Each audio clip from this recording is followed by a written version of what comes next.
know what the music was. There's Will.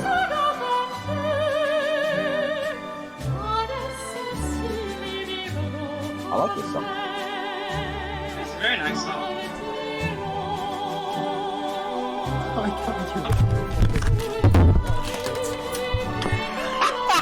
That was so elegant after that nice music.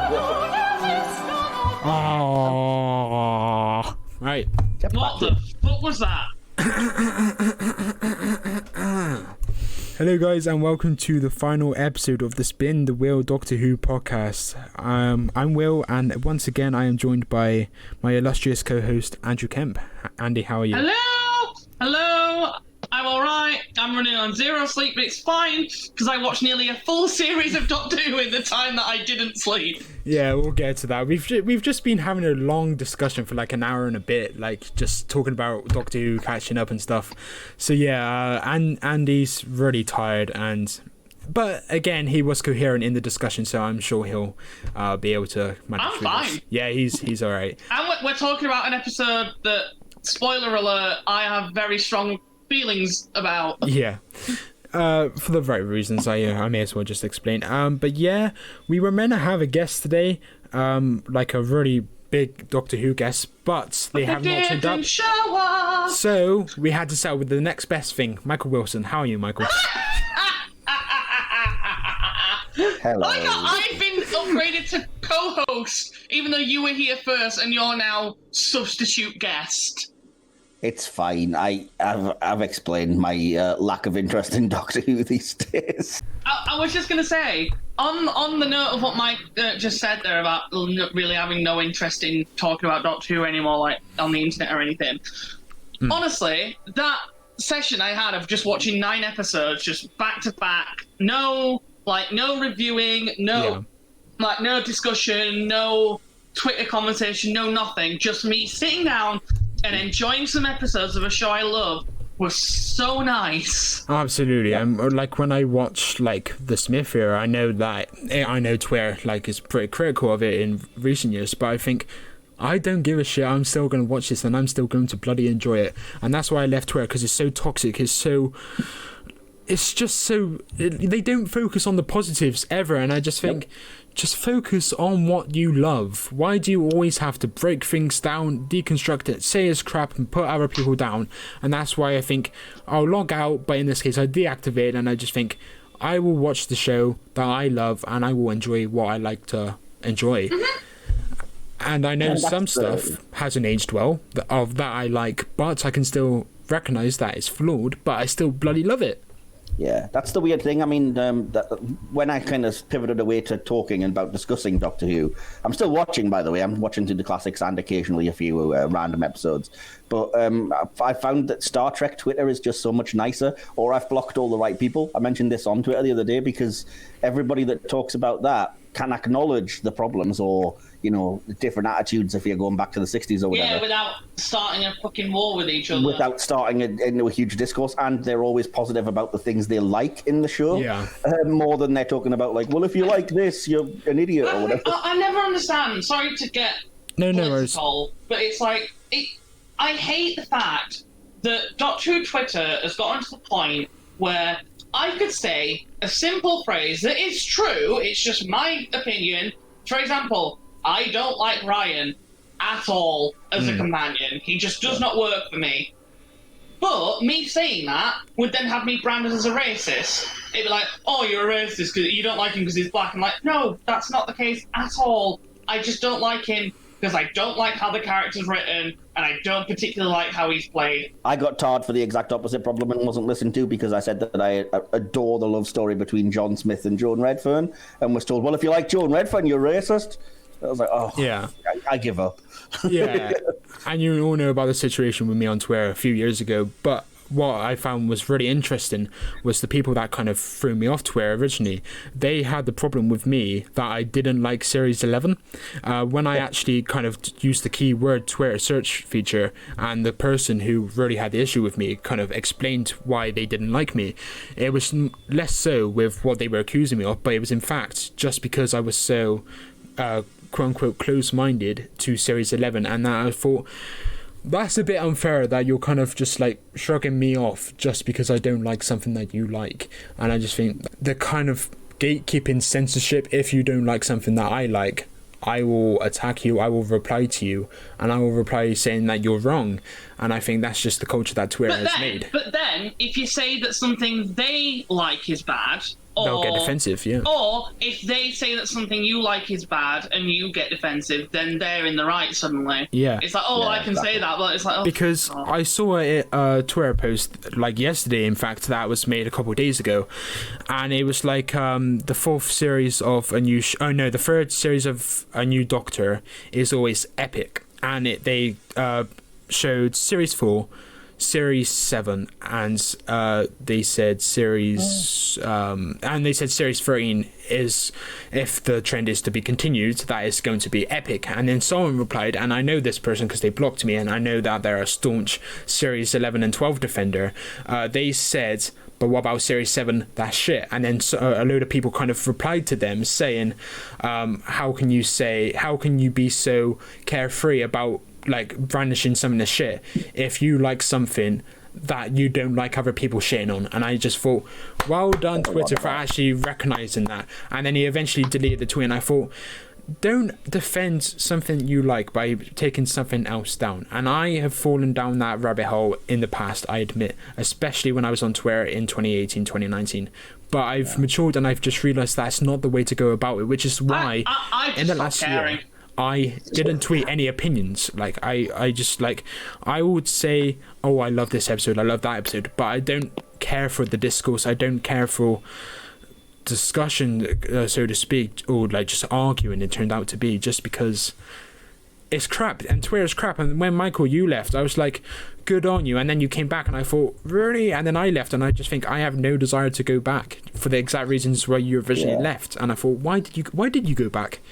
Well, I just, like I said, I blocked all of the right people, certainly when it came to some things. And I really do, like the friends that I've made on Star Trek Twitter, if you want to call it that, I wouldn't want to not talk to, because they're genuinely some of the loveliest people. And even when I've been struggling and having a bad time, they're always the first ones to reply. Yeah. But then again, like I said, that's the problem, is that Twitter has made everything binary, and I think it stems, not to get too deep, but it started with politics, because it was like you have to pick a side. You can't say, oh well, the party that I don't support has one good idea, because then you'll get called a fascist or whatever. And it's like, if I say, oh, I like the Jodie Whittaker era, oh, I'm a Jodie stan and I'm attacking everybody that doesn't like it. And it's the same with the people that I blocked from Star Trek, because it's like, well, if you accept the new stuff as actually being official canon, then you're just an idiot or a CBS shill or a defender of the new stuff, and you can't possibly be as good of a fan as the people who reject it. It was why I was really glad that the tweet you made about Ascension of the Cybermen got such positive reaction in terms of the likes. You said something along the lines of Ascension of the Cybermen is one of the best stories in recent years, and then someone said, how long? 2 years? How many years? 2? Yeah. But I'm still so glad that was outweighed by the positivity in terms of the likes and stuff like that, because you got like 200 likes. I was really impressed. See, that stemmed from the fact I didn't even call anybody out, because I don't like to do that, but that was because somebody who's a big, well-known Doctor Who YouTuber had posted, oh, I hope we get writing of episodes more like the quality of Rosa and Demons of the Punjab, etc., and not like really piss-poor episodes like something and Ascension of the Cybermen. And I was like, when did we establish that Ascension of the Cybermen is apparently... I rewatched that one the other week and I thought it was good. Yeah, I like it, and I thought like because that's such a big YouTuber anyway, I was like, oh, is the consensus that episode's bad? Because he said it with such assuredness and with a couple of other examples, and I was like, oh, maybe I am alone in liking it. If I was in full-on Twitter mode, I'd probably say, but it's not even as good as the Cyberman story before it, like, the Doctor Falls, because I think that's a superior story, so it's not even better than the one it precedes. But the point is, you said one of the best in recent years. That's not attacking any other story, it's just being harmless saying it's good. I like it. Maybe one of the best out of Chibnall's era would be my point. Not like, oh, going back to previous eras and stuff. And yeah, fair enough, the last Cyberman story was an absolute stone cold classic. Yeah. But I would still say Ascension of the Cybermen, if we're going to try to do the comparison argument, is better than like Dark Water and Death in Heaven. I would disagree with Dark Water, but Death in Heaven, definitely. Yeah, fair enough.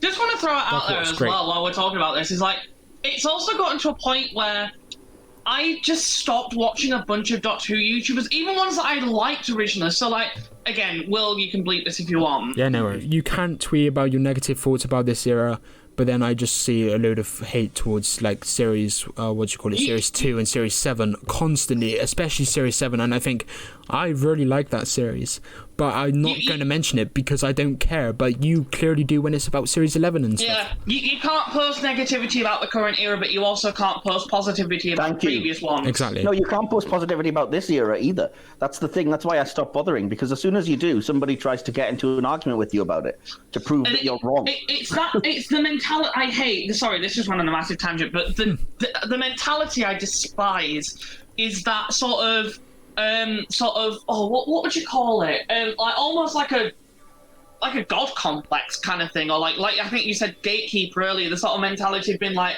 haha, you like this, or you think this is canon, then you're not a real fan. It's like, what even is a real fan? If you like something, then you're a fan of it. That's it. Yeah. If you are, let me say this definitively. If you are a fan of the current era of Doctor Who, Series 11, Series 12, and the DWT era as a whole, you are a fan of Doctor Who. Because guess what? It is Doctor Who. If you are a fan of the RTD era, or the Moffat era, or just all of it, you are a Doctor Who fan. And no one can tell you that you're not. Yeah, anyway, that was a long tangent. That was a very long tangent. But you probably cut half of that, I would assume. We're reviewing Girl of the Fireplace, which was planned to be our anniversary episode. But since that's now not happening because most of us have gone, you know what? We really can't be bothered to talk about Doctor Who on the internet anymore. We're using it as the finale. Podcast instead. Yeah, but basically, before we do get into the review, I just want to point out to the viewers, like, you may not have noticed it, but we weren't in your subscriptions box for the last 3 weeks, and you may be thinking why, and then you may clicked on to this video looking for an explanation, and it's because I had a bit of a meltdown and I thought, screw this, I can't be bothered. So we decided, okay, we're going to do one more episode just for a coherent end. And but this isn't the end. Well, this is the end of the podcast, kind of, but this isn't the end for us as a trio. And I think we've all mentioned, like, we have a lot of sticks in the fire or something like that, logs in the fire, and we do have some other stuff that you can go check us out on. I mean, that's the thing. I'd love to work with you two again. Yeah, like, genuinely, because I really like the dynamic we have. Oh, absolutely! Like, we just been speaking for an hour and a half. I'd be really sad if we lost that, because I really enjoy doing this with you guys. Well, this is why I'm always asking you back on the other podcast ideas that I have. So don't worry. We've already said we'll come on your Star Trek one, and you better put Princess Bride on your film one, because I am now. But I am absolutely there for that. What I'm trying to sidepedal this into is like promotion, because I don't want to leave it to the end just in case people do click off. I just want to get across now, like, where people can find you, what you are doing up to date. So Andy, do you want to go first? What are you up to? I was going to let you guys go first. Oh god, okay, so Michael, do you want to go first? Okay, well, you can find me and Will on the Big Screen Podcast channel. We are about halfway through our first series. We're going to do about another 3 or 4 more reviews, then take a little break. But hopefully we're going to reconvene and maybe have a few more guests involved in the next series, that basically is just us talking about film, because we're both huge cinephiles and film geeks. You should check those out if you get a chance. They're only an hour long. We're trying to keep to roughly around an hour, so it's not like hugely in depth, and it's very much it's almost like introducing each other to our favorite films as well, which gives it a nice touch. That's fun. I like that. I like that idea. Yeah, because Will hadn't seen a lot of sort of really well-known ones, and managed to find some films that I'd never seen that I've certainly liked, if not loved. So yeah, we're doing that, and I don't know when this will go out, but I am launching a Star Trek Hit or Miss podcast, which is kind of a spin-off from the Doctor Who Hit or Miss that we started doing back in Series 1. I have all the guests on board, so all the episodes are there, but I won't reveal what they are. Initially, the plan is for a 10 or 11 episode series, because I have enough guests for that. Yeah. But yeah. I'm looking forward to that. And again, that's going to be... I'm going to try to stick to anywhere between 60 and 90 minutes absolute tops, which will be, again, hit or miss section potentially, and then just a review of the episode. So it'll be very similar in a lot of ways to a shortened down first series of sort of hit or miss Doctor Who. And yeah, hopefully we'll keep chatting, and I'm still following the other two in their projects, which are very good, and I recommend, and we'll let them explain to you. I mean, I guess the main one for me to shout out at the moment is the podcast that I do with my boyfriend Phil and one of our close friends who also happens to be our upstairs neighbour, which is the whole point of the title, which is We Pay for Your Floor. It's I guess you'd call it an improv comedy podcast in the sense where we have segments planned, but none of it is scripted. So we have we'll each come in with maybe a topic we want to discuss or a game that we have planned. The Sarah's Vagina podcast. Yeah, for some reason we talk about Sarah's privates a lot. I don't know why, because we're a gay couple. So why we have this weird fascination with her vagina is beyond me. But the point is, it's a kind of improv comedy podcast that we have a ton of fun making. It really is kind of our brainchild. We love it. We put so much effort into it. And it's a hell of a lot of fun to do. We have such a good laugh. So please go and check that out. Because it is it's just a really fun time. It's just us being silly for 45 minutes, and it is really a lot of fun. Also, I will hopefully I keep saying this, in the next month or so, start streaming again finally. I just hit a roadblock. I broke my nose and went, right, fuck it. But yeah, I think that's about it. Oh, and you can also find me on my personal YouTube where I do music covers mainly, but I haven't done one for a month. So yeah. They're good though. They're very good. Thank you. I take pride in my singing ability. Yeah, so all of that will be in the description. Yeah, but as for me, I have launched my own YouTube channel. Again, it kind of follows the hit or miss trend. It's called Hit or Miss, Doctor Who reviews. I do comedic reviews of the episodes solo for 8 minutes, and apparently the reception has been really good so far. By the time this episode goes up, I think 2 would have been out by now. I loved the first one. The first one was really funny. Thank you. I haven't done episode 2 yet, so hopefully you do the second one as well. But yeah, again, have you done episode 2? I haven't yet, no. Oh, please, right. Just for me, as one of your close friends, as one of your closest Doctor Who friends, I need you to include either meme it or just include the clip of a certain part. And it's just a meme between me and Phil, but if it's in there, it will make us both very happy. Can you just emphasise the part where Jackie goes, Wednesday, all day? because whenever it is a Wednesday now, one of us will say, what day is it? And the other will respond, oh, it's Wednesday, all day. Because we love Jackie Tyler. I think she's an icon.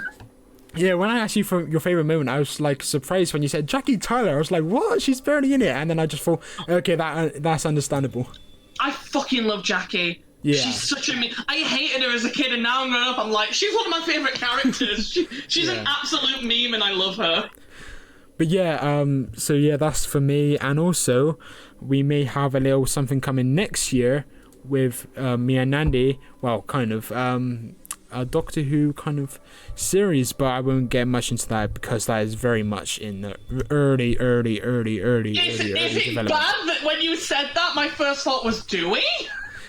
Well, I have something that Andy will be involved in. Oh, is that okay? Yeah. Nice. I love how we're 2 hours into a recording, and then we're going to be about 3 minutes into the edit. I was just going to say to you, for the laughs, should we just immediately just go straight and give our scores for Girl in the Fireplace, then end, and then just put out the podcast? Yeah, there you go. For 3 seconds. We talk about everything but the episode. Yeah, we need to get on with this. If you hadn't guessed already, it is indeed the Girl in the Fireplace, as per the thumbnail, as per the title, as per the description even. But yeah, again, if you want to see us in the future, there's the links in the description. Do check out everyone out and subscribe, follow, but again, if you're watching this, you probably follow us on Twitter. Except for Michael, because apparently about half the fucking Twitter community is blocked by you. What? You said you block a lot of people.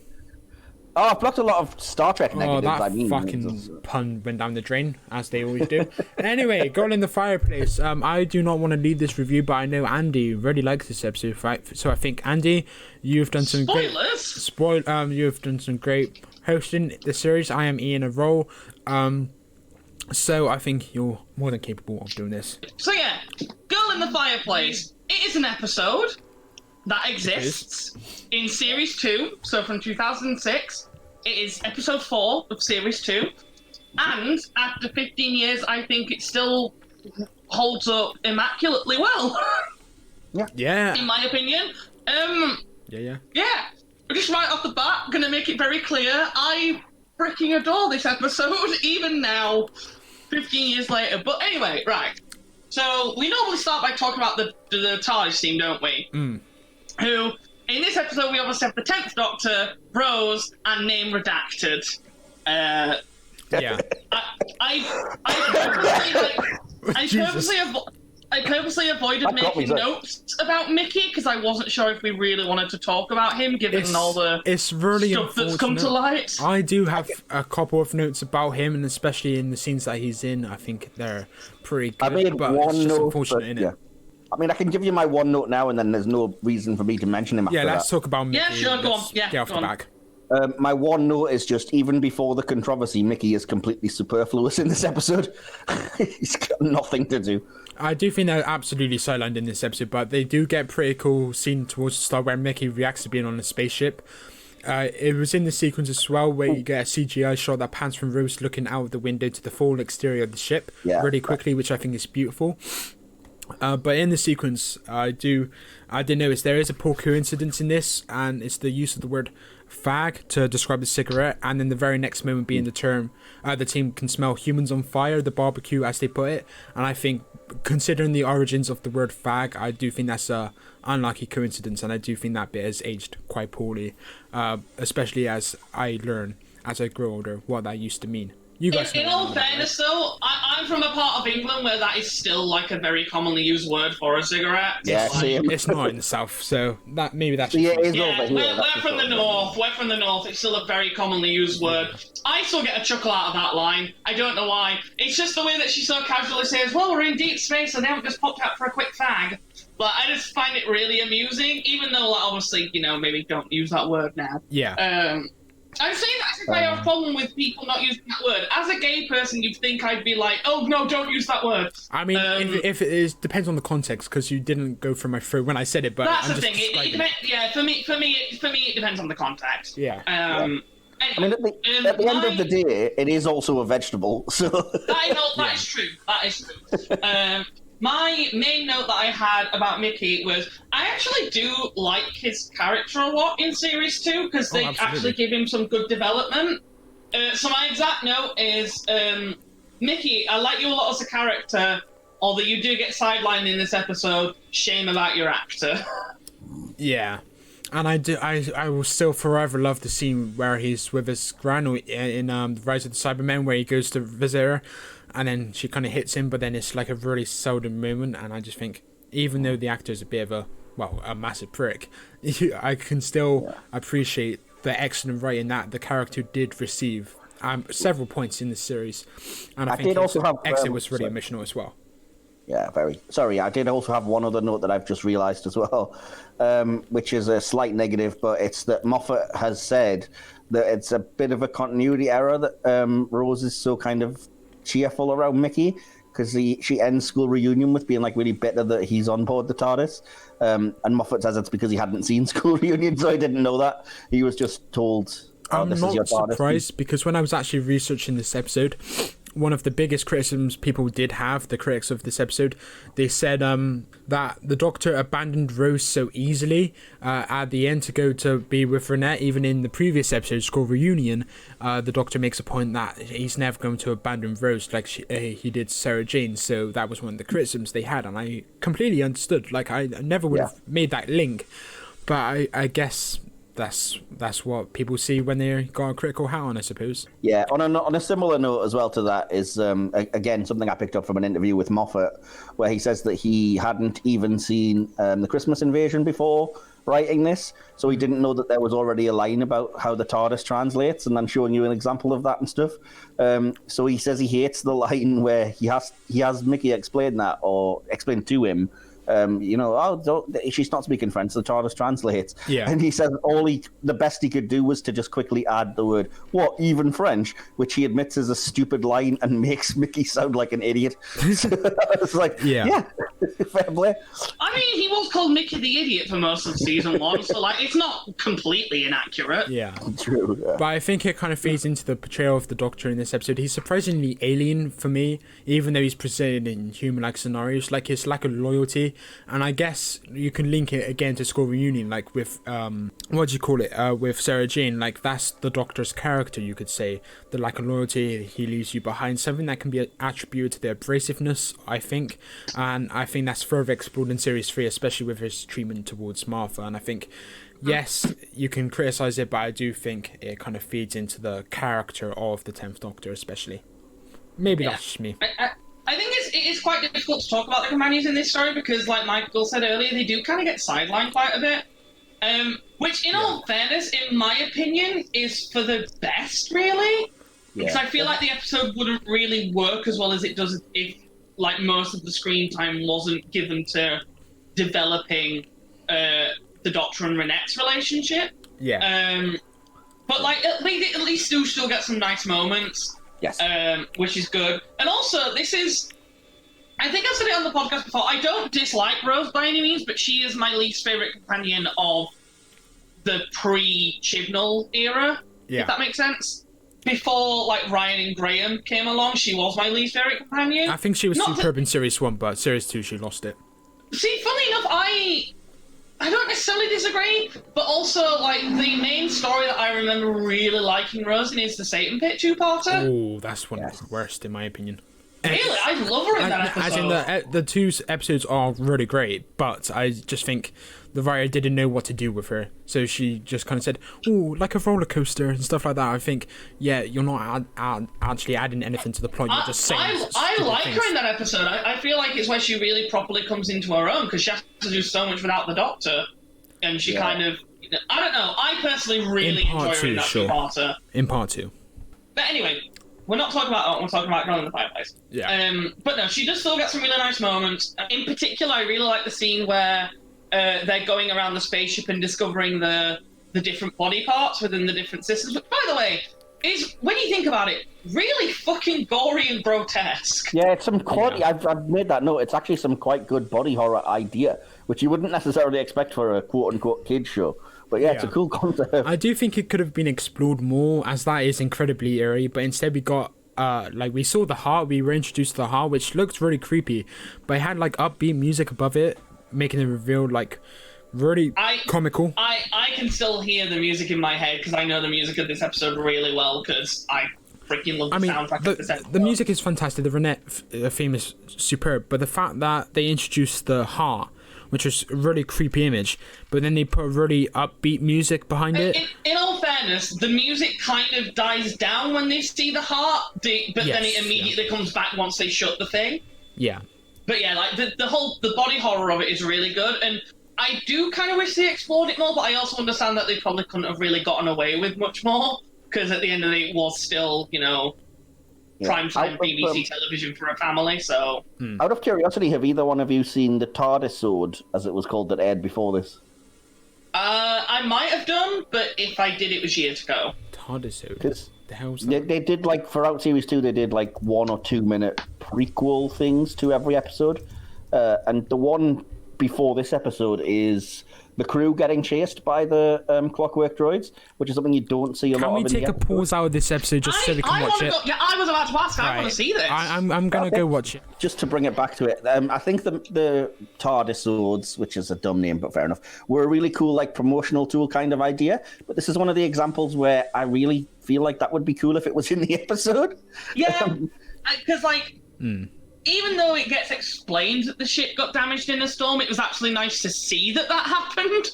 And it was like the horror of it as well. I mean, that's a real sense, even though you don't see anything gory or whatever yet, again, to your point, but you get the sense of them saying, like, oh, thank God, repair thing, and then just the sort of red light and the scream. And the fact that it was the scream that broke the clock, not a clockwork droid, which is not any part of the episode, you know? Like, you could definitely see that being the pre-title sequence before then. Yeah, it's like there's a cold open. But although I will say, since we just mentioned the cold open, I love that this episode does. I can't remember what the name is for this trope, but I like to call it the Blood Brothers effect, where like the very start of the story is basically the end, and then the whole story proceeds like after it is showing you how they get to that point. Yes, I really like that this episode does that as the cold open. I don't know if you guys seen it, but The Confidential actually kind of covered this. Julie Gardner, the producer at the time, she said that when she read the first page of the script, she thought it would just be aliens chasing people through corridors, like one of those episodes. But then she turned over to the second page after the title sequence, and she was shocked when she found out that they were in the 51st century all of a sudden. And then she said it was that moment that she realised it wasn't going to be straightforward, and I just love that from Moffat. That's such a Moffat thing to do.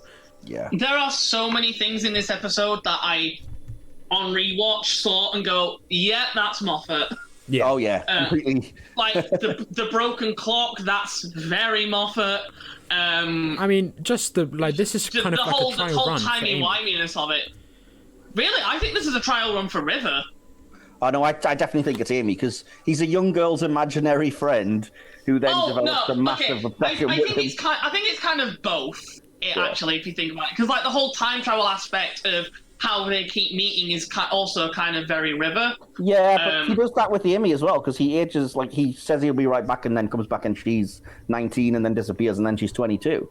So I almost think it's more effective in this, though, just because because we see all, and this is one of the notes I had at the end, but I'll just sort of touch on it now, is that I love how the story is told, given the fact that we only have 45 minutes to tell it.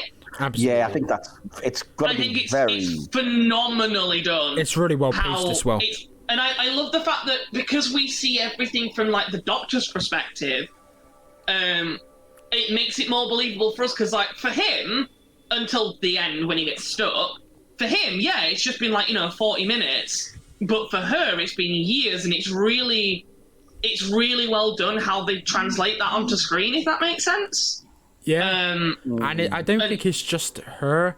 I think there's actually a scene, like in the final scene. I'm just gonna jump straight to it. I think Tennant was superb in the final kind of interaction between him and the King of France when he finds out. Louis, I made a note of that. Yeah, but what is interesting in this scene is I think Ben Turner does a really good job of balancing the wonderment of the Doctor's lack of aging, but also the grief that his partner had just passed away, and I think that just kind of summarizes the episode into one really neat scene. And I think the acting, from an acting standpoint, both Ben Turner and David Tennant were superb, and I think that kind of gets upon what you were trying to say. That's my. I really like that touch in that scene as well. I really like the touch that he asks the Doctor what she said, and the Doctor, without even acknowledging, just tucks the letter away.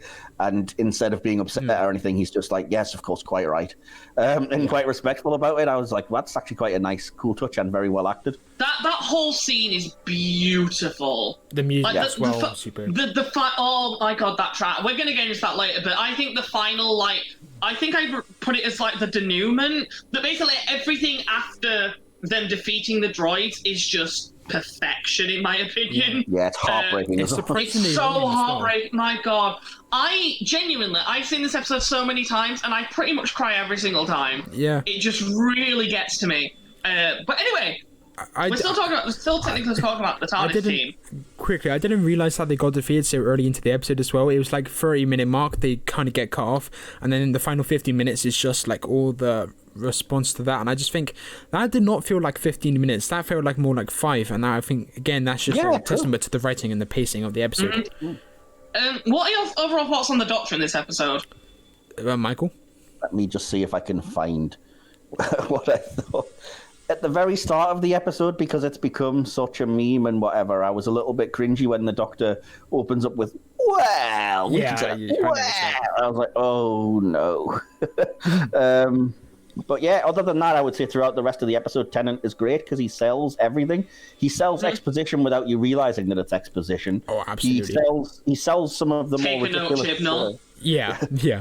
He sells some of the more ridiculous ideas and concepts that Moffat could potentially get a bit. I love the part where he's trying to explain how the fireplace works, and he's like, I can't remember what exactly he says. Spatio-temporal hyperlink. Like, yeah, and Rose is like, what? And he's like, I don't know, I just made it up. I didn't want to use the word magic door. Yeah. And then the way that Rose just goes, and on the other side of the magic door. Yeah. It's from 1727 or whatever it is. But it's just like that kind of bit of humor in the middle of like a paragraph of exposition, like question, answer. And I think if you could kind of say in the current era, you'd have just like the Doctor explaining that, but at least you have some comedy interjoined, and it's a really memorable scene, as all three of us mentioned it. Yeah. Other than that, I love the bit, obviously, with the callback to Moffat's last script, where the Doctor talks about he invented the banana daiquiri and also reuses the line, bananas are good, which at the time I was thrilled about because it is just a continuing line from Moffat's thing. So I was like, he did the thing, he said the thing. Wait, when does he reuse that? Empty Child. Of course, in Empty Child. Yeah. He changed the weapon groves of Villengard. He changes the squareness gun for a banana, doesn't he? Yeah. And then he says, Rose, you should, bananas are good. And then says that again. Yes, I was like, yeah, callback, great. Plus, he's good in that. He's good in that scene, acting the fool.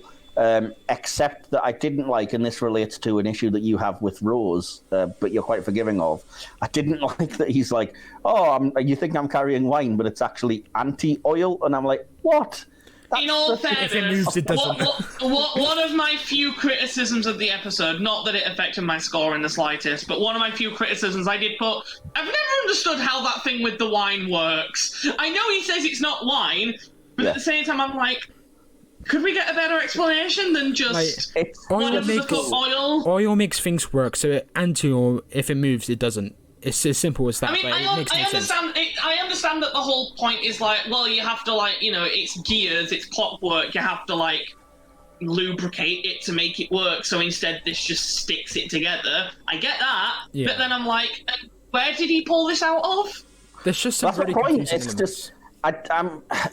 It's terrible, in my opinion, writing to just say anti before something, which, in Rose, you get away with it a little bit because it's the first episode, so saying anti-plastic, whatever, I wonder where you got that one from. Exactly. But, by the time you get to this and it's anti-oil, first of all, what a dumb name and idea. Secondly, where did you get it? You were just in 17th century France. Yeah. But, in all fairness, it's such a small part of the episode that it really doesn't bother me. And I, for the most part, apart from that one little bit, love that entire scene. Yeah. Just because it's really nice to see Tennant doing, over-the-top comedy almost. Almost like he's pissed. It's really funny. This is the first time, it's funny you say it, because this is the first time I realised the Doctor's not actually drunk. He's just kind of playing possum, you could say. When he's just seen Renette as an adult and he gives it the old, "Ooh, my, how you've grown," and starts staring at her chest. I'm like, that line. Oh, for crying out loud. That's staring at her chest. That, I agree, is definitely... But the one about safe and fit, I'm pretty sure he was just talking about the robots there. I think he's talking about his enemies rather than in that. Yeah, exactly. No. I will say, just since we are kind of talking about the Doctor, I will come back to that scene because I love that entire scene for the most part. I love the way that Rose is trying to almost scare the clockwork droids off when she's like, because you do not want to mess with our designated driver. The Daleks, remember them? And then he comes, and then she's like, they call him and then he barges in drunk, and she's just like, "Oh, well, look what the cat dragged in, the oncoming storm." I love it. I just love the comedy. You sound just like your mother. Yeah, you sound just like your mother. Jackie Tyler. But anyway, I guess we kind of can include this in TARDIS team, because she's kind of the main focal point of the episode. Thoughts on Renette? She's typecast for me, but I think Sophia Miles Stella. I put her as sidecast. She's not the TARDIS team. Oh, okay, fair. But yeah, I love her commanding nature and her intelligence. One of my slight nitpicks, just to get into it, is the direction they went with this episode. Moffat wrote it to be more like a love fairy tale than an actual depiction of her life. But he justifies it again in the confidential, it's script to screen episode they did. He justifies it, specifically the kiss between the pair, that if the Doctor was to fall in love with someone, it would be someone with her intelligence. And I guess it's only a subtle theme / explanation to the fact, but I think it can definitely be seen by Renette's ability to rummage through the Doctor's mind. I think the scene in question doesn't dwell on the fact that she can, making it very subtle, but it's also excellent when you consider the justification Moffat gave for it. Do you not agree? I mean, I honestly, I think I put this a few times, but in my opinion, she is the standout of the episode. Oh, completely. I think Sophia Myles is incredible in the part, and also you probably knew this. I imagine, maybe you didn't, but I imagine you did. That David Tennant and Sophia Myles were a couple at the time. They started dating after this episode, actually. Yeah, she's on the video diary on the Series 2 DVD. Yeah, I thought they were dating at the time of doing this. No, they met and started dating filming this episode.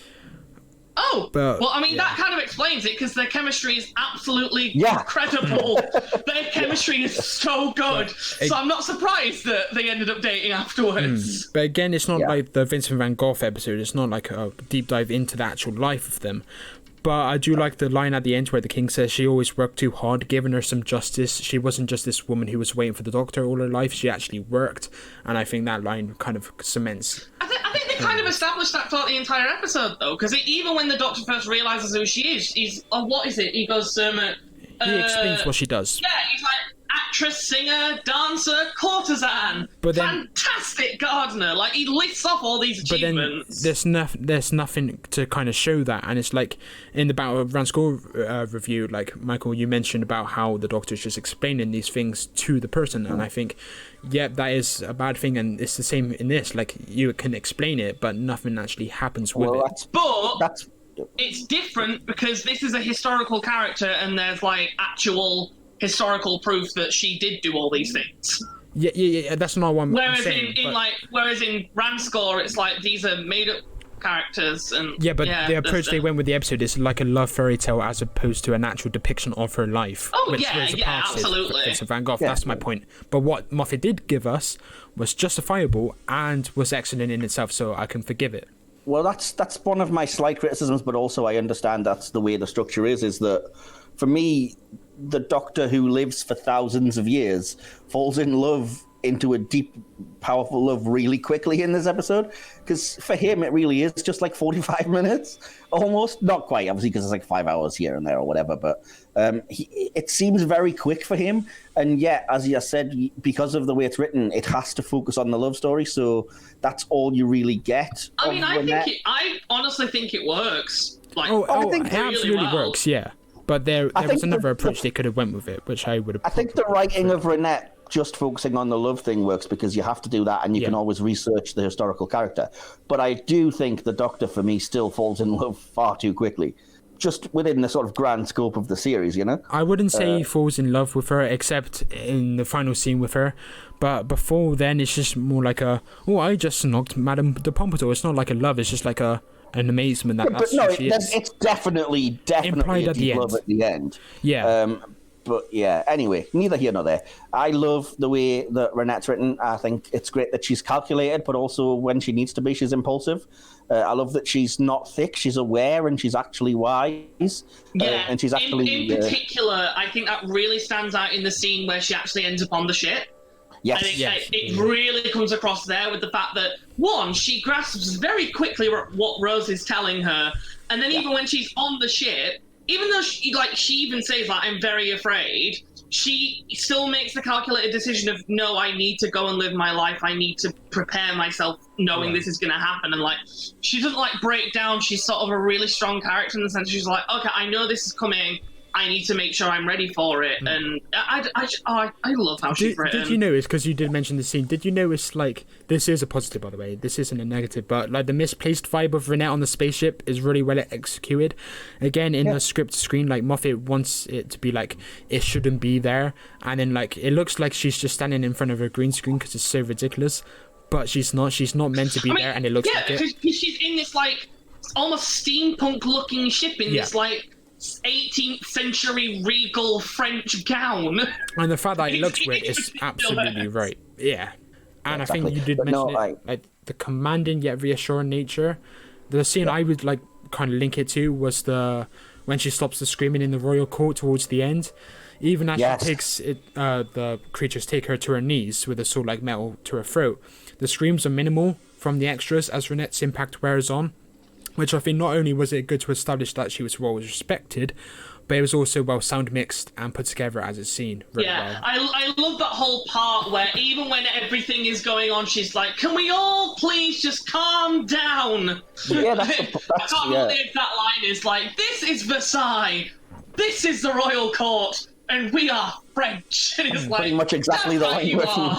I told you I've seen this episode so many fucking times. But, literally, at the end when they do the letter, I was speaking the letter alongside her. Yeah, go for it. What's it, Michael? My point would be that, yeah, she's very commanding and such a strong character, and more importantly, that Sophia realizes her perfectly. I think Sophia Miles is the absolute standout of the episode. She's a great actress anyway. Absolutely. In terms of acting, don't get me wrong, everyone does really well. Like, David's on, like, really good form, but my God, Sophia Miles steals this episode. She is phenomenal as Renette. Yeah, it's pronounced Sophia, by the way. Is it actually Sophia?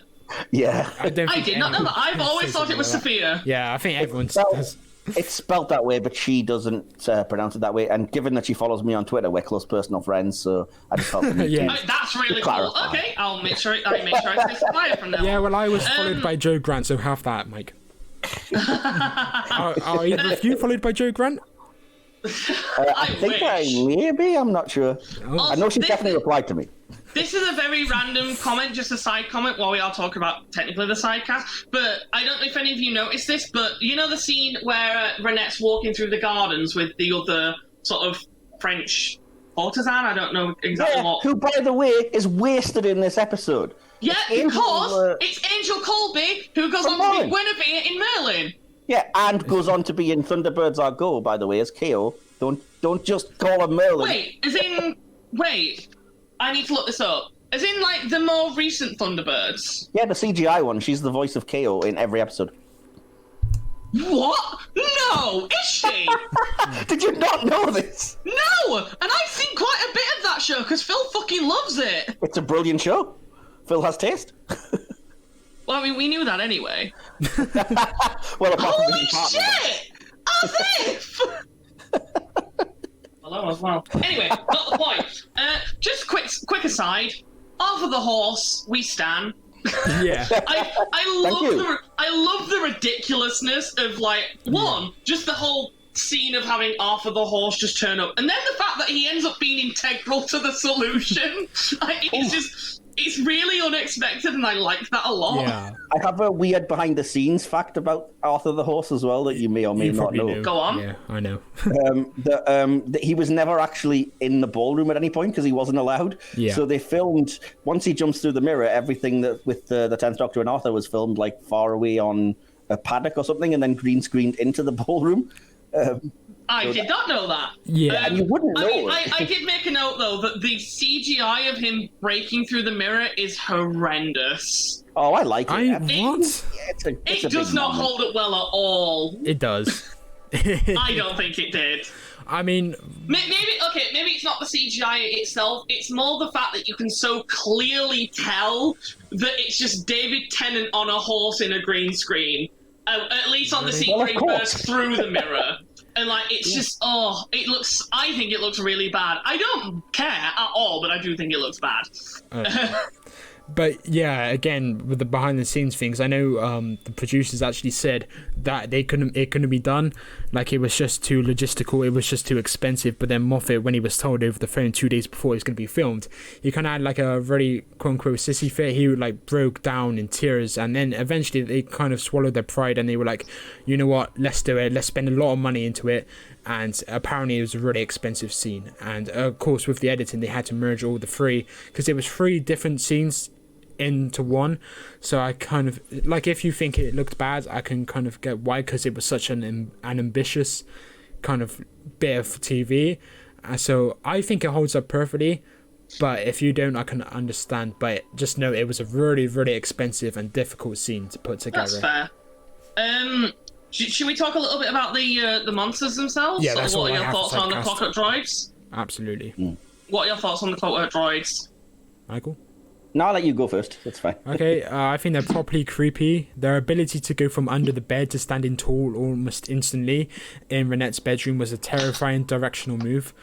I do like how they were also revisited kind of in Deep Breath, where the body horror was kind of, explored a bit further. Not even kind of, they were just outright the same things. They're from the sister ship, the SS Marie Antoinette, yeah. But the body horror was explored a lot further, and we kind of mentioned that earlier. But yeah, I really like that. What do you guys think? It's just random. What do you guys think of Deep Breath? I think it's good. 7.5 out of 10. I rewatched it last week. Yeah, good but not great. Good but not great, yeah. So I'd probably give it an 8. I really like Deep Breath. Yeah, it's around that region. Absolutely. Anyway, that's not the point, but just wanted to just get your opinion. I think they are... I actually think I prefer the design of them here than I do in Deep Breath, even though, like, obviously the whole point is they're in a different era in Deep Breath, so they're going to look different. Yeah. I think the half-faced man is far creepier as well, because it's such a cool idea. The half-faced man is creepier, but just in terms of the whimsy of it, I love the design of them in this story. I think they both look awesome, but, like, the Doctor gushing over how beautiful they were, and it would be like an act of vandalism to destroy it, like... kind of gives you the feeling that yes, it is beautiful, and the clockwork is stunning. I think it's the gold vibe of it, like the reflectance of it, beautiful, and the glass I'd agree. Kind of over it. I mean, I'm just kind of a sucker for the sort of like Renaissance, Rococo French era anyway.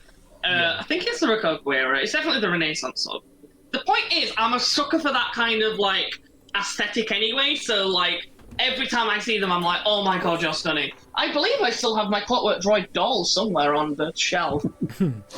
I don't know if I've got any pictures, but if I have, I'll have to send you them, Andy. Because when at that same convention where I met David Warner, there was a cosplay competition, and 2 girls had come dressed as the Clockwork Droids. Oh, that's cool. Really good costumes. I think they may have even won. But anyway, yeah. Did you see what I just put in the chat? I did, yeah. If you need to pop off for 5, then I'll be like a minute. Right, Michael, do you want to go through your thoughts? Yeah, I was just going to say my thoughts on the Clockwork Droids is that, again, they're a cool idea, that they were repair droids that are sort of disguised, but they're also a really great design.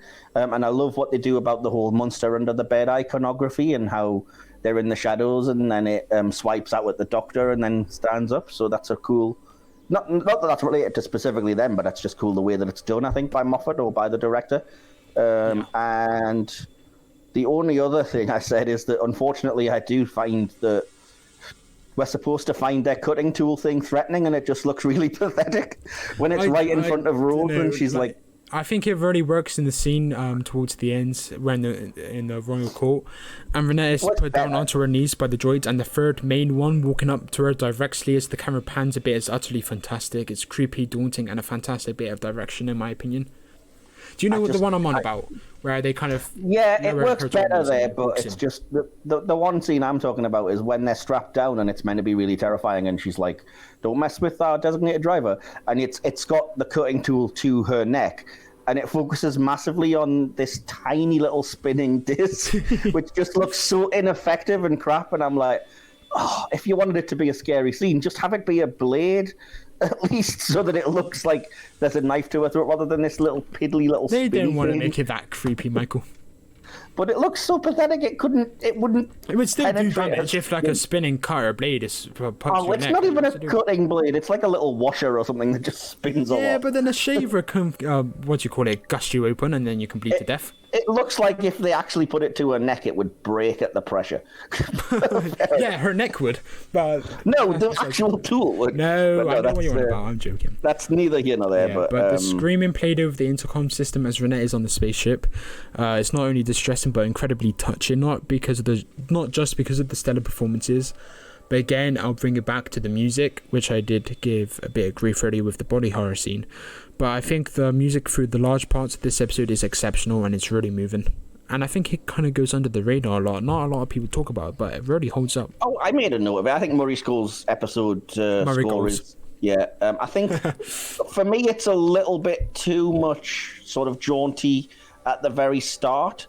But I get that that's like, it's the wild adventure and everything. But yeah, I can see where you're coming from with that. But I do think the rest of it is absolutely sublime, especially when they find the fireplace, and definitely in the last sort of 15 minutes with the whole heartbreaking scene. The way that's accompanied by that music, I think, is just fantastic. Yeah. And you know I stand Murray Gold and really lament him not being on the show anymore, because I think he's fantastic. But, yeah, and it was actually kind of going back into it, because there's some scenes where I just think, oh, the music could have been better here from Gold, because I give Akinola grief. It's only fair that I give Gold grief, like, where there's bits where I think, oh, that was a bit enough. Like in Rose, I didn't mention in the review, but it's like when she goes to cut off the chain so she can swing on it, as she's running to the chain, there's this really upbeat, funky music, and I just think, why don't you make this intense with intense music? And I just think it kind of falls flat. That was my point with this episode. Like I said at the very start, the music is so sort of jaunty and like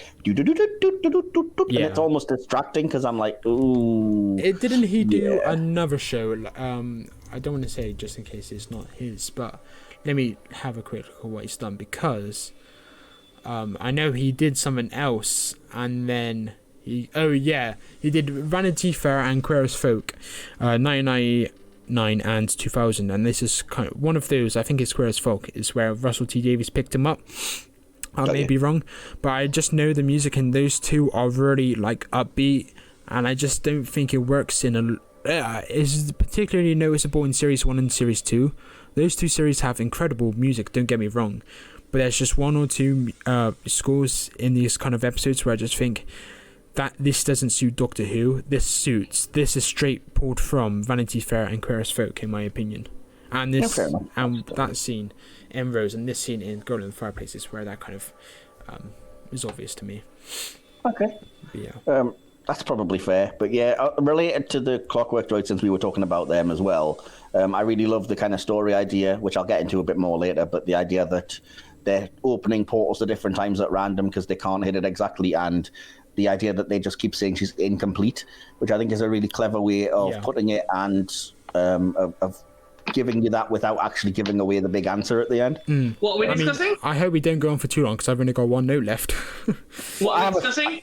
I have a few, but we were just discussing the Clockwork Droids and the music. So, on a very quick side note as well, the sound design of the monsters. I can't do the noise, but the noise it makes, where it's almost like a spring, a metal spring, going like is really cool as well. But that was just really that was my last note. The sound of this entire episode is just amazing, from the soundtrack to just like the sound cues of the droids themselves. It's so good. Yeah. I think the soundtrack is possibly one of the best, at least for me personally, because I have a lot of personal attachment to it. But at least for me, it's probably one of the best RTD episodes soundtrack-wise. I think so. Certainly the second half. Individual scores. I think individual pieces of music are up there with the best, but as a suite of music on the whole, I don't think so. I love the whole piece that plays when it's like in the intro scene that I can't remember how it goes now. The in Versailles, yeah. I just think that whole thing is gorgeous, and then there's obviously the Madame de Pompadour music, which is heartbreaking. Anyway, what other notes did I have in regards to? I think we mostly covered all the Clockwork Droid stuff. The point is, they work really damn well, and they look really effective. They're great, yeah. Absolutely. I put the Clockwork Droid design is just amazing, so iconic even after 15 years. I also put something about. I think I did this in the conclusion actually.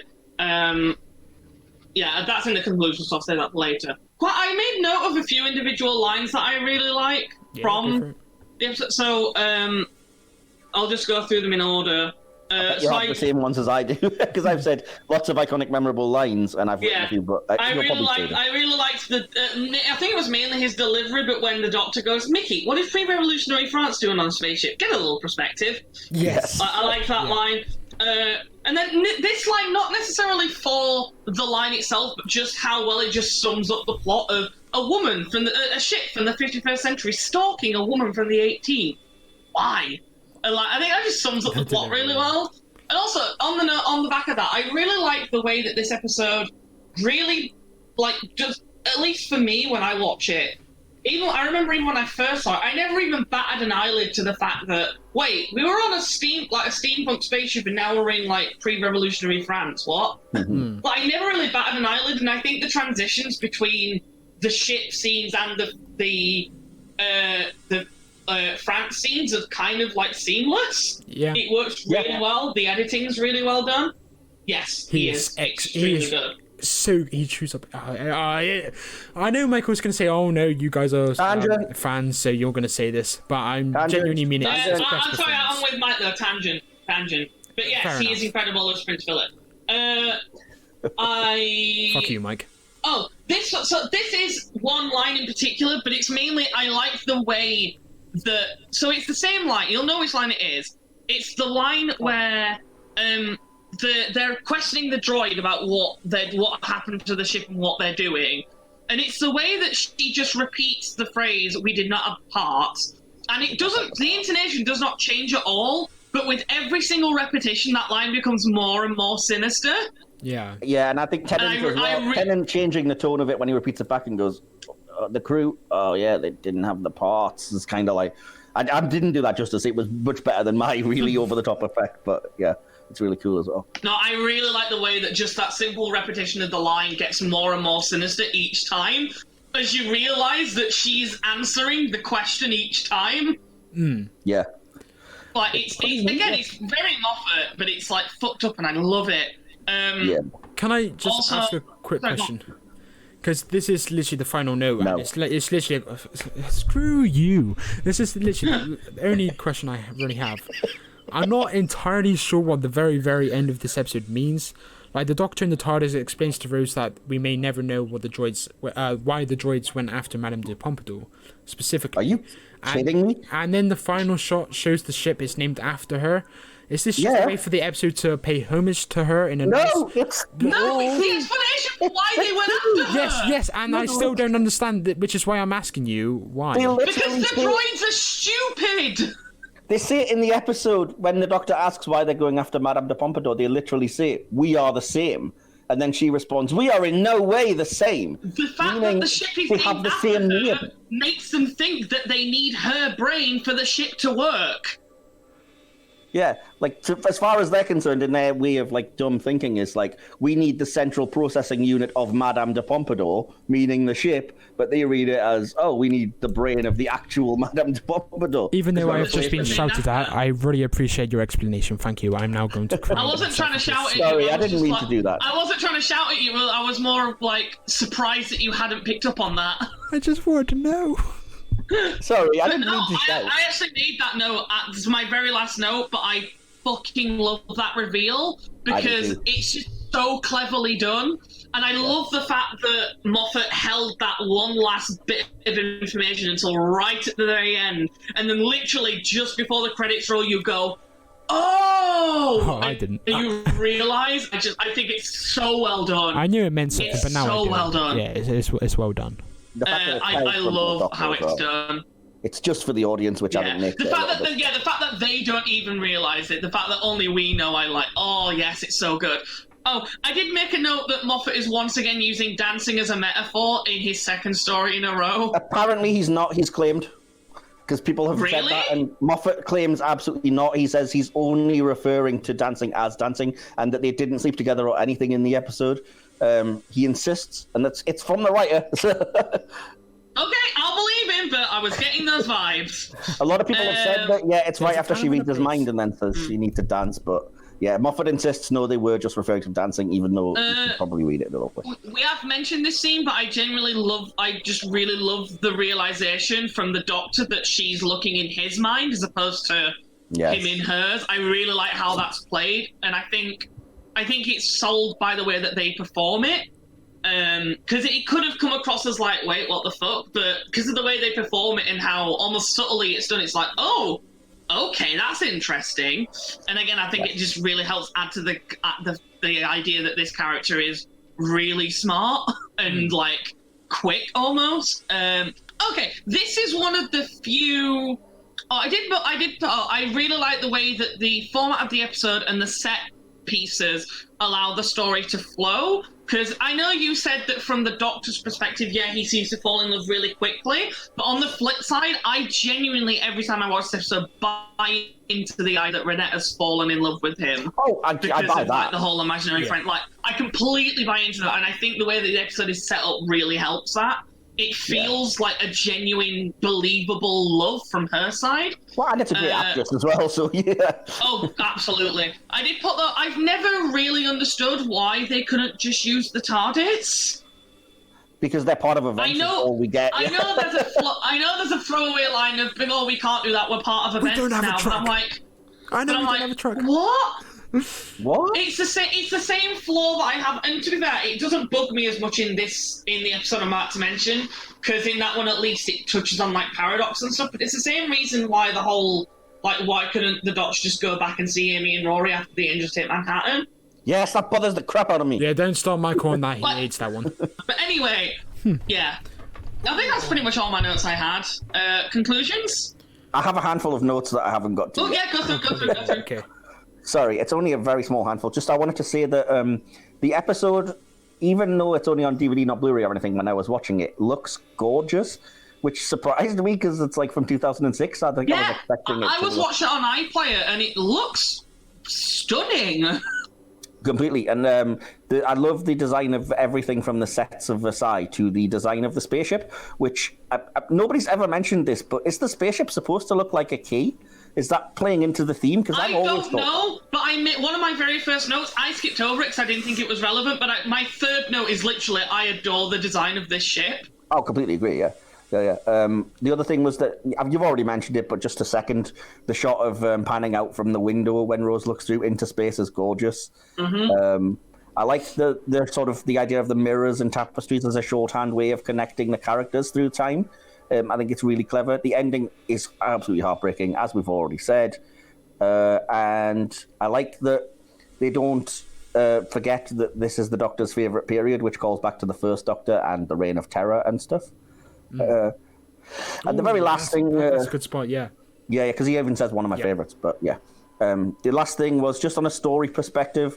I wanted to note the similarity to some other things, which is the Star Trek Deep Space Nine episode, The Visitor, which featured Ben Sisko reappearing at various points in his son's future until his death, and Audrey Niffenegger's novel Time Traveler's Wife about a romance with a man who randomly jumps in and out of a woman's life at various points along her timeline, including her childhood, while she has to live her life linearly. So you couldn't really argue that it's groundbreakingly unique as an idea, but Moffat still does a great job with it. Yeah, that's all my notes. Nice. Yeah, I just wanted to double check something. I wanted to see if there was a reason why the Doctor says this. Because in the line, when he first meets Renette through the fireplace and he asks her what year it is, she says 1727, and he says that line about, oh yeah, one of my favourites. August is rubbish, though. Stay indoors. Just a joke. It's just a throwaway line, yeah. Oh, so I was like, is there an actual reason behind that? Yeah, like no, in real life, just a joke. Something may have happened in that month. I think it's just a joke, as far as I could tell. I researched it, and there's nothing specifically that happened then. I think it's the way that he randomly says he likes Saturday. I think it's kind of funny that the twin daughters of Louis XV were born in August 14th, 1727. Fair enough. But it's more to do with the weather. Yeah, I think it's like a weather thing, yeah. Anyway, are we moving on to conclusions then? If you like. I don't have a conclusion, but... Yeah. Oh, I do. Okay. Do you want to go first then, Michael? Because mine's quite long. Yeah, mine isn't that long. My thoughts on the episode haven't changed every time I've watched it. Long. It's excellent, not quite perfect, or it lacks that extra sort of, blinding impact on me at times. The Doctor, like I've mentioned before, develops a bond of love a little bit too quickly. The timey-wimey near magic stuff is already starting, but I think Moffat pulls it off better here than in future stories. I can see little nitpicks that I've mentioned, but there's also a heck of a lot of greatness that's undeniable and very effective. The last scenes still get me choked up, and the acting and music more than sell the heartbreak. And I also like that there's some pretty clever writing and sleight of hand before you get that last awesome reveal. The nitpicks don't take away from the impact and the effectiveness of one of Moffat's tightest scripts and one of the better episodes of the RTD era. So I would go 10 out of 10. Will, did you have one? No, I don't, but I gave it a 10 out of 10. Only a small handful of nitpicks. But yeah, it's a really great story. The acting is superb. The pacing of the script is fab. And I think, again, mentioned it, but the prototypes for the future Moth era were definitely intertwined. And I did see some people say, that's a negative. That makes the episode not age really well because it takes you away from the episode because it's being done in the future. And that it doesn't have the great rewatchability, but in my opinion, it absolutely does. So yeah, it holds up really well. Really great story. Tennant and Sophia, excellent, or however you bloody pronounce your first name. But yeah, superb. 10 out of 10. Not a lot to criticize with it at all. Okay. Mine is long. This episode is just absolutely sublime. A masterclass in how to do Modern Who. The performances are all amazing, with Davy Tennant and especially Sophia Miles standing out as the highlights, acting-wise. The Clockwork Droids are menacing yet almost kind of silly in their design, which makes them really memorable and iconic. The setting is absolutely perfect and looks beautiful. The plot is stellar. The writing is really just on another level in the way it tells a believable and emotional love story over the course of just 45 minutes for us, but 37 years for Renette. If someone were to ask me what my favourite Doctor Who episode is, this would be a very strong contender. It might well be my one of, if not my favourite standalone episode of the entire show, and it's without a doubt my favourite episode of the whole RTD era. I would be kidding myself if I did not give it a 10. Yay! Yes! Oh, finally. Is it weird that this is my favourite RTD era episode? And it's written by Moffat. When you said it, I said this for years though. This is absolutely my favorite RTD era episode. Like, I cannot think of another one that I love more than this. What's the one that you like the most that RTD wrote? Ooh. Of what? I mean, Waters of Mars is pretty stellar. He didn't write that on his own though. Co-write though. Yeah, oh, he did co-write that, didn't he? It's still old, wasn't it? Yeah. The RTD solo wrote. Ooh, it's maybe. Probably. It's got to be Stolen Earth Journey's End, hasn't it? No. What? I really like Stolen Earth Journey's End, but I think it's overrated. I don't agree, but okay. I was going to say maybe Turn Left. Mm-hmm. I think Turn Left is pretty phenomenal. I say Midnight, I'm going to slap you, Will. Oh, Midnight as well. Yeah, there's Midnight as well. Midnight's phenomenal. You give it a 1 out of 10. Talk about overrated. Fuck off. Wait, does Michael not like Midnight? You give it a 1 out of 10. It's shite. What? Yeah. It's a stage play. Television shows should do better. I'm glad we're ending this podcast. I need a moment. Yeah. I've never ever heard anyone say anything bad about Midnight. He hasn't rewatched it since it aired, to be fair to him. It's not one I watch often. He's dazed and but confused. It's in what? Look, I get the budget restrictions and stuff, but I still think it's a cheap-ass move to have an episode set on entirely one set in a linear fashion. Like I said, you could do it on the stage. I could put that on as a production tomorrow, and that's not good enough when you're supposed to be the BBC's fledgling science fiction show. Really? Because I think that almost makes the episode even better. That's what it makes it acclaimed, is set in one place. The fact that it could be a play, but the fact that it's acted so perfectly well, and it's creepy and it's tense, and wow, I've never ever heard anyone badmouth Midnight. If that episode was in the current era, I guarantee everybody would be complaining about how cheap it was. I wouldn't be. I wouldn't be. I'd just be happy that Chibnall gave us some phenomenal writing. Okay, I'm just having a look now down the list of every episode that RTD wrote, so I can pick my definitive I'm trying to think, favorite. actually, yeah. Is it really that difficult? I might have a look now. Yeah, because I remember all the Doctor Who episodes he wrote. What about, he wrote like 3 of the episodes of Children of Earth. Oh, of course. Yeah. He wrote Day 1, Day 3, and Day 5. Oh, well, Day 5, come on. And Day 4 is probably better. I think we all kind of established that Children of Earth is probably the best season of anything Who related. Yeah, probably. Why are we putting our cameras on? I'm not presentable enough to appear on camera. Well, why are we putting our cameras on? Because this is the final episode, and I think we should say goodbye. And then Bye. in the top left. Bye. Bye. So yeah, guys, that was 40 different uploads, but about well over 30 episodes of the podcast. Just to say, it's been great fun. You two have been superb. Michael, from the start, when I conceived the podcast, I was like, who am I going to do this with? Because, I had friendships with 3 others, but they were controversial and they got fucking annihilated. Fun story. Wait, were you friends with all 3 of them? Because I thought you were only friends with one of them. I liked Universe, and then I did articles with Kuro, which was kind of built up our relationship. And fun fact, they were actually meant to be the chasers on my Doctor Who chase videos. And then I was also originally going to be on their podcast as a host, but I disagreed with Electrode's kind of vision for it. So I was like, screw you. And then he was like, screw you. And then we fell out, and I was like, you know what? I'm going to make my own. And then he just like bombed off first few videos, and I thought, oh, fair enough. So we kind of know what happened with those 3 anyway. Yeah, so again, like, Bullet missed, like, they eventually went on to do the podcast with Rosemary Bonnet, and they got cancelled, so... Word of advice for people out there, don't do death threats, but also, if you're going to do a death threat, don't put it out on a public podcast for everyone else to hear. Yeah. And specifically, don't do it on a podcast and then for some reason decide, oh, let's not edit that bit out.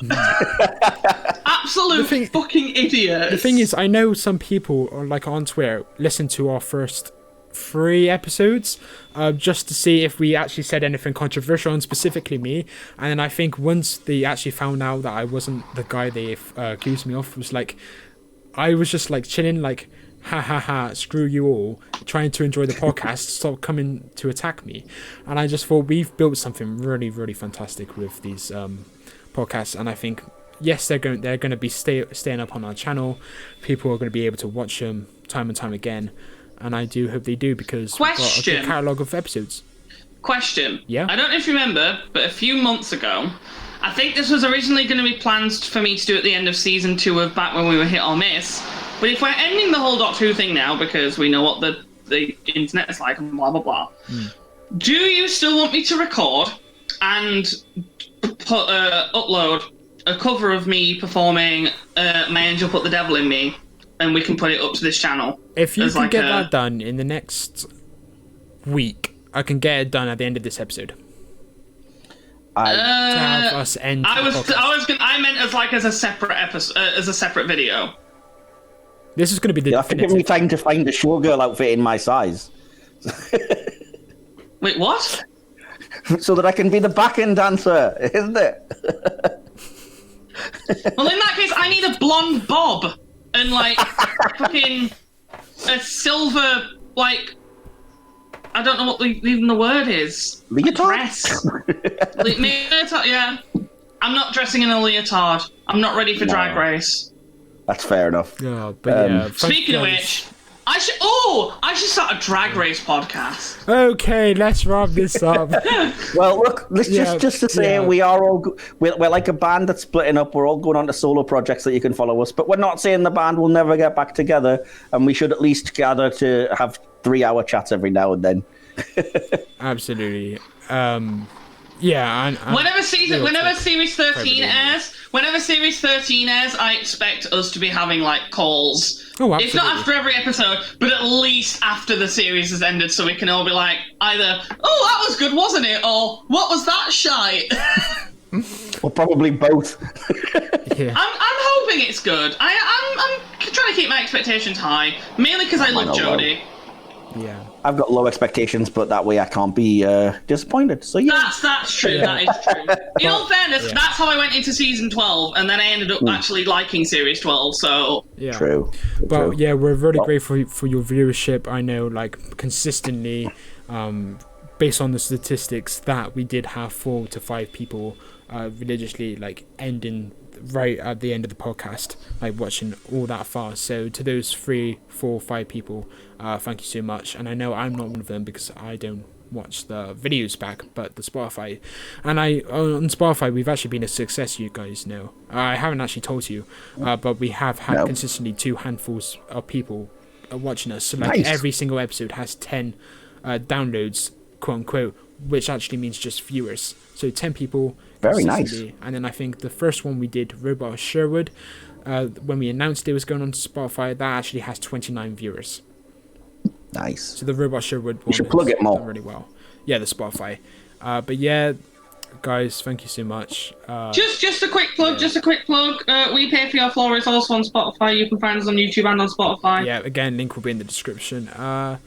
Any final thoughts? I kind of talked about Michael like conceiving the podcast. Well, conceiving with him. But Andy, you were a guest originally, then you joined us full time. Yeah, thank you very much for giving me the option to actually come on as a co-host. That was really fun. Sorry, I needed to fart there. But no, like, genuinely, I'm very grateful that you...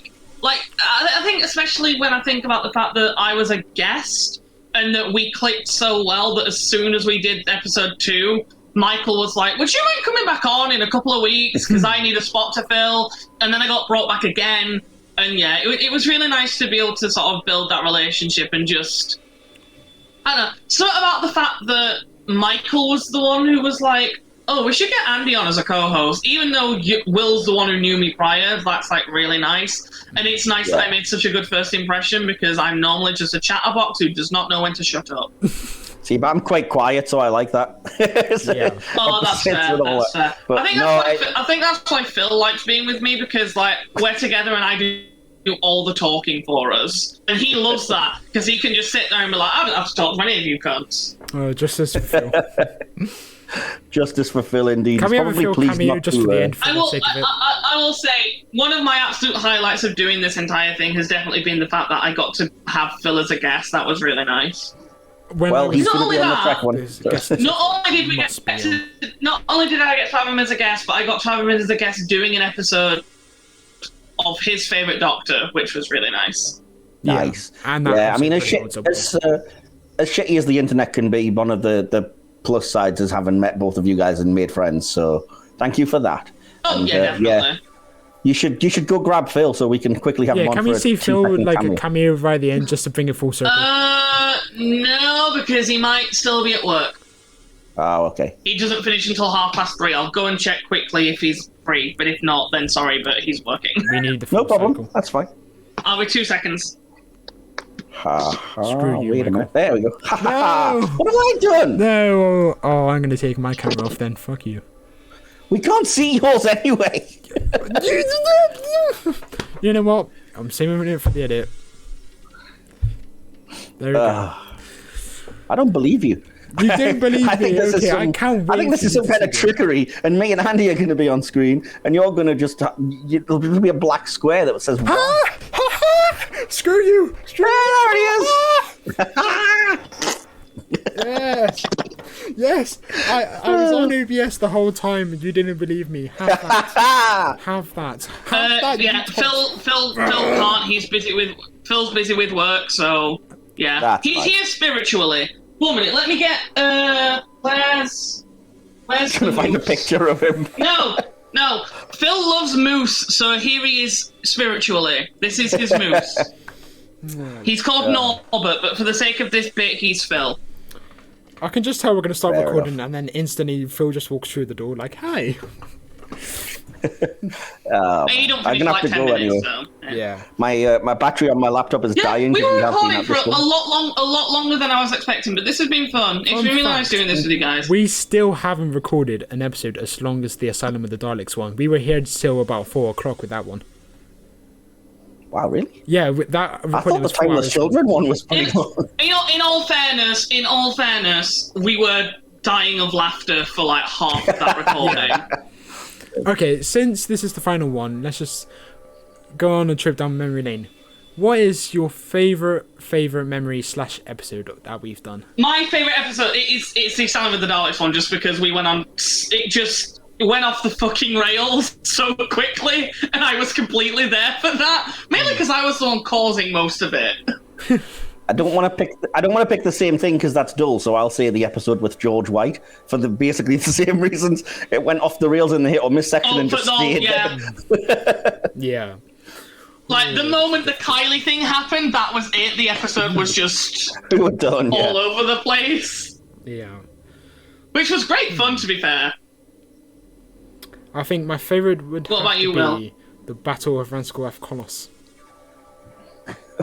That was the worst one. That's why I'm saying it. No, on a real, I think it would probably be Asylum of the Daleks, or it's a weird one, but Twice Upon a Time. I think Alex Middleton was a really great guest, and I think okay, yeah. Are we doing favorite guests? Sorry, is that a bit mean? Let's do favorite guests. A bit mean. Let's do worst guests as well. Let's just say all of them. No, let's have a favorite. No, because Will, you know who my worst guest would be. Yeah, Luke. Sorry, mate. I'm keeping that. I don't have a worst. You're going to have to probably cut this out, but Michael, I don't know if you saw when we did A Good Man Goes to War, but could you hear me getting more and more exasperated and just done with this shit in that episode? Will contacted me immediately after you'd finished recording, and I thought that you'd killed each other. His response was like, "Oh, this went very badly." It was, and I don't. It was so offensive. Speaking of which, I don't think the Robot Sherwood recording was pretty smooth, because when I messaged Andy saying they actually messaged me saying they enjoyed it, and Andy was like, "What?" And I was like, "Yeah, I know you guys didn't really get along," but when I actually edited it and then I sent it to Mike, Mike was like, "Oh, I didn't actually see it as that bad because of the way I edited it." And it was the same with the Good Man Goes to War one. It's like you can't really tell the abrasiveness of the chemistry just because... Maybe don't keep this bit on, because I don't want people thinking I hate them. Oh, no. Because I liked the guys that we did Good Man Goes to... I liked the guys that did Robot of Sherwood with. Yeah. It was more just a case of I just got the impression that they didn't like me. Yeah. I think they were Which is fair. I don't expect everyone to like me. I'm still good that after all this time I never got to record with Little Romana. We really should have to have her on some kind of podcast. She's such a laugh as well. Yeah, she's a delight. I love her just her Twitter. I might ask if she's a fan of The Princess Bride. Yes, I can't remember what. I think this is just after all the stuff that happened with her nan. But she posted a photo of her in like her nan's wheelchair and put like "This is me as Davros" or something. And it absolutely killed me. Bless her, she's lovely. She's great. I'm guessing I love that's her. your favourite guest then. Favourite guest that I never got to interact with. But I really liked George White. He was an absolute highlight. Xander was really good. Yeah, I really like Xander. Xander was good for half of the time when he could be asked. I love Xander. Don't disrespect. I thought Liam was really good as well. So. And then I'm so sorry, I can never remember the name of the guy who we did Visitation with, but he was great. Oh, Toby, yeah. Yeah, Toby was really good. Michael must have broke when he says he preferred us over the Series 1 episode. I was like, yeah, get in. Improvement. Yeah. That's because I bring... No, not an improvement over you. I'm just saying that Series 1 episode 3... The thing is, you two are kind of serious for the most part. You kind of get on with the job, and then I came in, and I just brought all the chaotic energy, and then I influenced Will to be more chaotic, and suddenly Mike's just sat there going, I don't know how to keep this together. And then, like, in Asylum of the Daleks, it just turned to, well, if you can't beat them, join them. Dalek porn! Woo! I think that was very noticeable in Revolution of the Daleks. We just kind of popped in that one. I know Michael said. I think we work really well as a trio. I think, especially in the latest series, I think we've done an excellent job. And I think again, I'm just sat here holding this moose now. If you for no reason, I just have a moose now. If you hadn't said about not wanting to repeat yourself, I would also say Asylum would be my favorite, because I think the episode with the three of us was superb. I think in terms of actual work done and approaching the subjects fairly, I still think our Ascension of the Cybermen Timeless Children review was really good, because none of us dropped into just ridiculousness and fighting each other. Fair enough. Yeah. Yeah, I think... Plus, that was my first appearance! Yay! Yeah. It's really touching how... It's really touching to me how well you... gelled with me, considering you didn't know me at that point. It was really nice that, you felt that we gelled as well as I felt that we gelled, enough to the point where we were like, yeah, you can come back on. Yeah. So you were on Ascension, and you were on the Curse of Fatal Death Dimensions of Time with Dan, that was great. Who I really went back on. Then I was on Everything Changes with Adam. Adam? Yep. Adam Martin. Adam Martin. I want to say his name. Yeah, he was lovely actually. Adam Martin was really nice. Canine and Company Dom was great. Dom was great. Dom was amazing. Yeah. Dom, I love him. He's amazing. Yeah. He knew when to kind of input stuff. It was superb. So cool. He's just so cool. Yeah. He's also coming on the Star Trek cast, I want him to be the Doctor on the show. Yeah. Oh, cool. So he's a massive Trekkie, so he would fully agree to come on with us. Jamie, shout out to Jamie. He listens to us quite a few of Jamie, very good too. Yeah. I really like Jamie. He was the winner in the respect that he got all the views. Every single episode he was in, except for the latest one, just banged views. So thank you, Jamie, for our episode with views. Abby was really good too, and we should have had Abby back on because she was really good. Oh, was that if we ever do Pyramids of Mars, we've definitely promised her that we would have her on for that. So yeah. No, I think I remember that. And I'd like to point out that this podcast has outlived multiple Doctor Who cosplayers. Sorry, that's a bit of a dark joke. What's he on about? What do you mean? Wait, do you not know? Oh, if someone passed away or something? No, did you not see? What happened? No, people getting cancelled for bleep this for.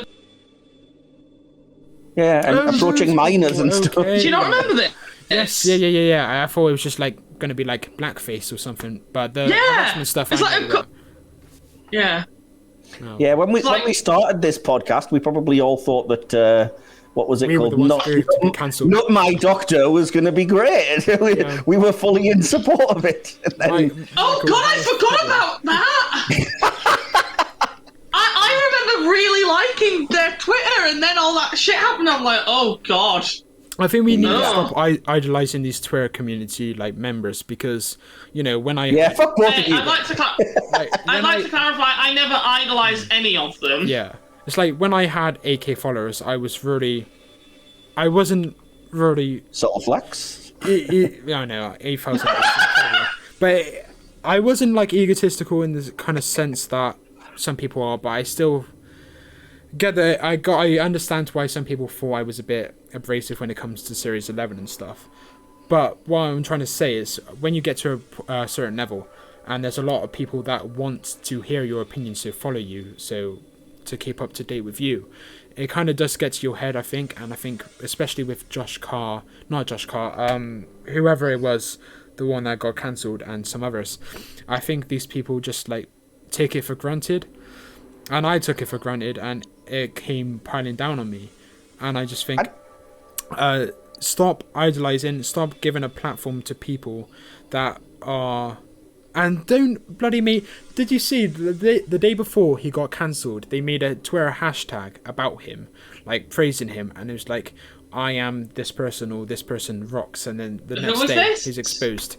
One of the people that got cancelled. Was this the Not My Doctor thing? No. They actually that happened too. I know the did. I know the did. They made a hashtag. Not they didn't specifically make the hashtag. I don't think, but they joined in the hashtag about praising or just memeing with laughing along with this guy who then the day after got cancelled. So I'm saying stop putting these people on a pedestal. What's her fucking name? Emily, who did all the watch along stuff. Did she get cancelled for something stupid? Only by me.